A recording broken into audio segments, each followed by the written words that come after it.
Another team making a move after 2 unsuccessful years. Bradley Beal is done in Phoenix, according to Shams Charania. Beal has agreed to a contract buyout and plans to join the Clippers on a 2-year, $11 million deal after he clears waivers. He will join a starting lineup that obviously includes Kawhi Leonard and James Harden. Now, a little bit of context, y'all, because I think we got to look at his time in Phoenix. He averaged 17.6 points per game. That was the first time he's averaged less than 20 points per game in consecutive seasons since 2015-2016, those 2 seasons, 2014 through 2016. With that in mind, Herc, what does the addition of Bradley Beal do for the Los Angeles Clippers? Nothing. Nothing. I mean, like, I'm just being real here, right? Like, you know, we was talking about maybe 4 years ago, we had Bradley Beal in the conversation with the likes of a Devin Booker, Jaylen Brown, Donovan Mitchell when it comes down to the 2-guard position. But when you look at the Clippers and you look at who they have, they're not doing nothing but getting older. And I know that they got John Collins from the Utah Jazz, but when you look at what teams have done this offseason, the teams that are trying to go get it, they have youth, they have athleticism, they have depth at the wing position that could play both ways. I don't trust that the Clippers don't have that. Yeah, you bring back James Harden, who's going to do great in the regular season. You bring back Kawhi Leonard, who shows signs of life towards the end of the season that he could be healthy, but we still don't know, right? He's always had a question mark. The only bright spot, in my opinion, on this squad has been Big Zubac. Right, Big Zubac, who had an impressive season last year, went toe-to-toe with Jokic last postseason in the 7-game series and held his own. So when I look at the Clippers, they're going to be a top 8 seed in the Western Conference. They're going to be 8 somewhere along those lines. But they're not better than OKC. They're not better than Dallas. They're not better than Denver. They're not better than Golden State. So again, Bradley Beal on this squad becoming the 4th option behind James Harden, Kawhi Leonard, and Big Zubac, I mean, to be honest, doesn't really do nothing for me. It doesn't move the needle. It shouldn't have been breaking news. It should have just been NBA news. Okay. I have a couple thoughts. Go ahead, Harry. If you don't stop. Now, what I do agree with Perk about is that you don't have the fountain of youth when it comes to the Los Angeles Clippers. None of us do. But here's my thing, though. What was one of the keys to the OKC Thunder winning the NBA championship and also the Indiana Pacers going there? Depth, right? Speed and depth, yes. And when they traded Norman Powell, number one, it raised my eye. I was like, hold on, what's going on here? Because this is a guy who's had his best season in his NBA career, and now you're trading him, but something else had to come of it. You look at Brook Lopez coming over in free agency to back up Zubac. You go get a John Collins as well, and now you get Bradley Beal. So basically, you said we're going to get 3 players for 1. Okay. And I like that move because you're adding depth across the board. But on any given night, in my opinion, you have 4 guys in your starting lineup that can give you 20-plus points. That can be your leading scorer. So I do love that when it comes to the Los Angeles Clippers, and I don't believe they're going to be a top 8 team. I believe they're going to be a top 4 or 5 team I don't know about all next that. season. Okay, all right, HC. Wendy, I'm coming to you. Wendy, you and I did NBA Today recently when the DeAndre Ayton news was announced, right? Similar-ish situation. I was in D.C. when Bradley Beal was at his best with the Wizards. He has commanded far more money than the next 2 years are going to be in Phoenix. Inspiration? Like, how do we put that into context? Well, first off, let's just point out that the Suns did a $100 million buyout of a player that they're now going to pay $20 million a year for the next 5 years. Oh, goodness. And by the way, I kind of get it because they're going to save over $200 million just this year alone. But that's another topic. We're talking about the Clippers. I also want to point out, Perk is right. Perk is right that on the wing, their athleticism and what's going to be required to win 12 games in the Western Conference playoffs, they're going to get tested. I agree. But when you look at the teams that had great success last season, they had depth and size and depth, and that is what the Clippers have focused on this offseason.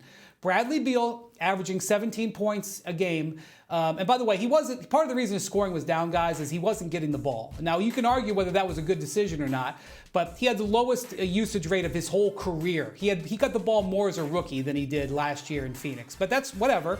But 17 points a game at $50 million a year, you're not thrilled with that. You're paying a guy with max with a no trade clause. Of course you think he's underachieving. 17 points and 50% shooting at $5 million a year? Yeah. Now we're having a different conversation. And that's what the Clippers did. The Clippers took Norman Powell, a guy that they really like, but they did not want to give him a new contract because they want to protect their cap space the next 2 years because they're going to be big game hunting. Perk, you're right again about their age, absolutely. Yep. But they're going to go big game hunting the next 2 years. They didn't want to give Powell the contract, so they took Powell and their mid-level exception, and they turned it into Brook Lopez, John Collins, and Bradley Beal. That is good work. Is it championship work? We'll see, but that is good work by that organization. Perk, what you got? We're 2 minutes out from break. Well, to Harris' point, again, we always talking about one side of the basketball, right? Harry brought up, and I love Harry, but he brought up, on any given night, they have 3 guys that could light you up for 30 points. Well, who the hell they go defend?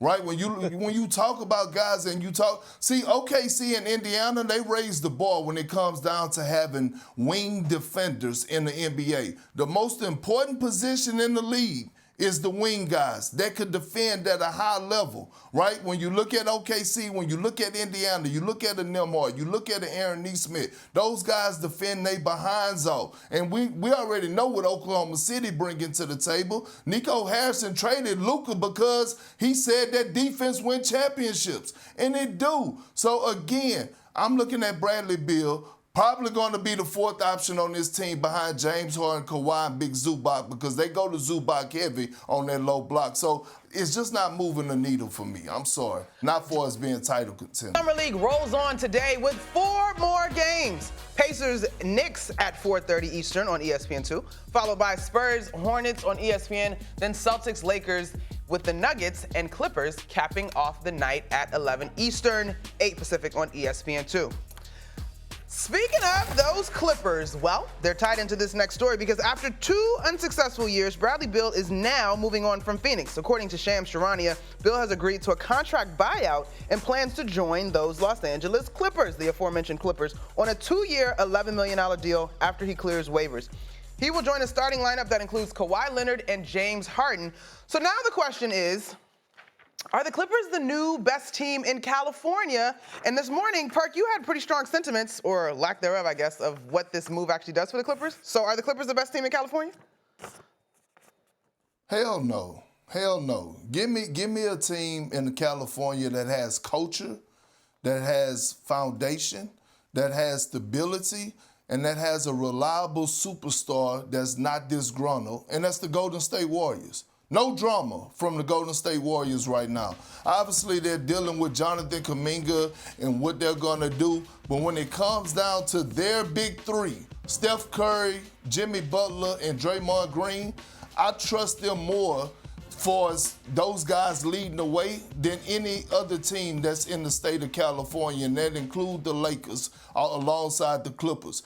I don't trust the Clippers like that when it comes down to are they going to be there. There's too many question marks. Over the last 5 or 6 seasons, Bradley Beal has played 60 games one time. Kawhi Leonard, we know he could come into the season and that knee could be bothering him again. We don't know what to expect out of him. Again, James Harden, great regular season guy, but we see him fold like clean sheets in the postseason like he did against the Denver Nuggets in the Game 7. So if you asking me who's the best team, I'm going with the team that's led by Steph Curry. I'm going with the team that has a top 5 coach and Steve Kerr in the Golden State Warriors that they just got Jimmy Butler back because things probably would have looked a little bit different if Jimmy Butler wasn't injured and Steph Curry wouldn't have went out with that hamstring last postseason. Get this team a full training camp together, and I got the Golden State Warriors as the best team in the state of California. Kawhi Leonard played in 37 games this past season. Wendy, I see you over there nodding like you're sitting in the service. Well, Perk is making good points. I'm going to be taking a position against him here. Ooh. And I don't like it because I just agree with a lot of what he said. I think the Clippers have an incredible opportunity here. Look, Perk, you are right. There's no possible way that you can trust Kawhi Leonard. That said, the Clippers finished this last season when Kawhi was healthy 18-3. And I know that you raised earlier in the show, you raised the concern about their defense. And look, man, I can't talk you out of that. I think you're making a good point there. But they were a really good defensive team all last season. And that's because they're very well coached and they play incredibly hard. They play with great defensive energy. And, you know, Ivica Zubac might win the Defensive Player of the Year this year. Chris Dunn and Derrick Jones Jr. are very good defensive players. They have good defenders. They may not have the defensive depth of a team like Oklahoma City. That's true. Nobody does. But this team finished very strongly. And look, they lost that 7-game series to the Nuggets by the skin of their teeth. If Aaron Gordon doesn't have that miracle dunk in Game 4, I don't know how this series goes. I think the Clippers have really put themselves in a great position. But Monica, I want to say there's two giant unknowns. Number one, we don't know who's going to be on the Warriors roster. Are they going to finish the deal with Al Horford? I think probably. Are they going to get Jonathan Kuminga back or sign and trade him for something of value? I think one of those two things is likely. So the Warriors can improve their hand. And the biggest question I would argue in the entire Western Conference is, what Luka Doncic is showing up for the Lakers. For the previous 5 years, Luka Doncic was top 3, top 4 for MVP. A lot of people thought last year's the year he won the MVP. Last year, largely due to injury, he had a down year. If he comes back and is the MVP Luka, or is MVP winning Luka Doncic, we're talking about a whole different situation in LA. But I don't know the answer to that. I don't know what kind of condition he's going to be in to start the season. I'm going to go with Wendy. Can I give you a requirement in your answer, though? Yeah, go ahead. You got to use a Perkism. I know you got that Southern, Southern in common, but go ahead. I would say this right here. When it comes to the Golden State Warriors and their big man, dead bird, tall grass, they don't have one. One thing I know about the Western Conference is that you better have a really good big man, because when I look at OKC, they have it. When I look at the Rockets, I look at the Denver Nuggets, I look at Minnesota, even Memphis. Everybody has a big man but the Golden State Warriors. This is true. So when you play the Los Angeles Clippers, who is going to guard Zubac? Who's going to guard Brook Lopez? Because they have a backup big man now as well. I also look at the Los Angeles Clippers and the Golden State Warriors last season and how quickly we forget that the Warriors went 0-4 versus the Clippers. How quickly we forget, Big Perk, dead bird, tall grass. You better have a big man in the Western Conference. I'm going with the Los Angeles Clippers. Well, they do have a few big men over there. One, Draymond Green. The reason that he's arguably one of the greatest defensive players of all time is because he changed the game. Right? We're talking about a guy in the last 20 years that, you know, arguably has been the greatest defender that we've seen over the last 20 years. That's number one. Number two, you ever heard of the term player development, right? When you look at a guy like Quentin Post or a guy like Jackson Davis, Oklahoma City Thunder showed us, and the Indiana Pacers showed us how crucial it is for player development. Harry, let me ask you a question. Did you know who Jalen Williams was? Did you know who Jalen Williams was before the playoffs started? And I'm not talking about J-Dub. I'm talking about the other one that came in off the bench. Did you know him? For OKC, yes. Yes. Did the world know him? No.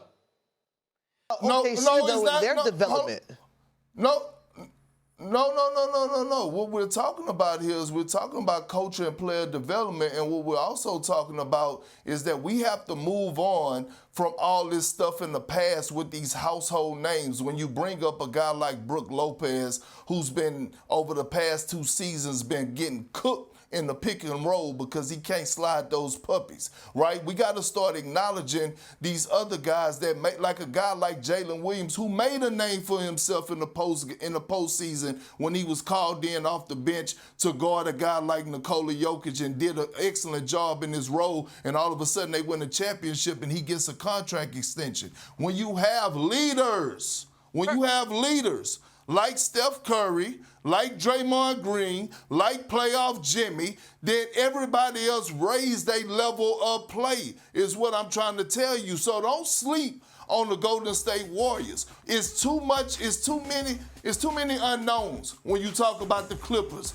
or you talk about the Lakers. We don't know if LeBron James is healthy when it comes down to when it comes down to Lakers. We got to question whether or not Luka Doncic is going to come in shape. We got to question whether or not DeAndre Ayton is going to do the little things at a center position that don't show up in the box score. We don't have to question that type of stuff when it comes to the Golden State Warriors. Bradley Beal had. Oh, go ahead. I got one thing. You yelling. Wipe your lip sweat because you yelling at us. Anyway, I got one thing though on the player development point that you made for the Warriors. I get the veterans, Perk. I truly get the veterans. Your centerpiece is obviously Curry, Green, Butler, but you kind of just said that we have to let go of some of the household names things when their productivity has taken a hit, and then you brought in the player development. To me, why hasn't Kuminga been able to develop if player development is so strong in this example? Well, Monica, let me take it to another level. Why the hell didn't James Wiseman develop? Well, I'm just saying. But if we talking about player development, that was a guy that was drafted number 2 overall by the Golden State Warriors, right? Yeah. So we're talking about player development, Perk. Why didn't James Wiseman develop with the Golden State Warriors if everything is so peaches and cream in that organization? But because he didn't want to buy in. Hell, James Wiseman haven't developed in no organization he's been in. Oh, God. Hell, one could argue that James Wiseman wasn't trying to develop at the University of Memphis. Again, it takes 2 to tangle. You have to be willing to put in the work. You have to be willing to sacrifice, especially when you're a young player. I could tell you who has stood out. He didn't have his highs and his lows, but you watch a guy like Podziemski. His value is up. We saw Podziemski balled out. So what I'm saying is Quentin Post, a guy like Quentin Post, he showed signs last season of development. Jackson Hayes, he has an upside. And what I'm explaining to you guys is when you have 3 leaders, 3 guys that are going to set the tone, that's going to be vocal, that's going to lead by example, like a Steph, like a Draymond, like a Jimmy Butler, you have something way more valuable than what the other teams in the state of California have, and that's why I'm giving the edge to the Golden State Warriors. In actuality, Perk, I agree with you, but for the sake of the show, Wendy, final word. Look at the actions of the contenders in the West over the last year. Isaiah Hartenstein was priority 1 for the Thunder. This offseason, the Rockets re-signed Steven Adams, signed Clint Capella. The Nuggets bring in Jonas Valanciunas. The Clippers bring in Brook Lopez. Everybody is recognizing what Harry says. Size, size, size. You're right, Perk. They are not all perfect players. They're all backups, but size is so important. Even a team like Portland, they're drafting centers in back-to-back drafts. Perk, the big man is back. You played in the wrong era. You'd be getting taken care of these days, buddy. So I respect your belief in the Warriors. The Warriors got a lot going for them. Hey, they went further in the playoffs. They went further in the playoffs than the Lakers or the Clippers last year. The Warriors might have even gotten farther had Steph not gotten hurt. But that big man position is a power-up position in the West, and the Warriors are a little bit worrisome there. Man, it is. Listen, the big man is back, but then I wonder, can small ball find a way again? I don't know. We'll have to watch and wait and see. Wanna try to boast at what I look like. Keep them going, try to wear, I pull up long range. Jimmy with the heat, I'm on fire. The city, yeah, I'm here,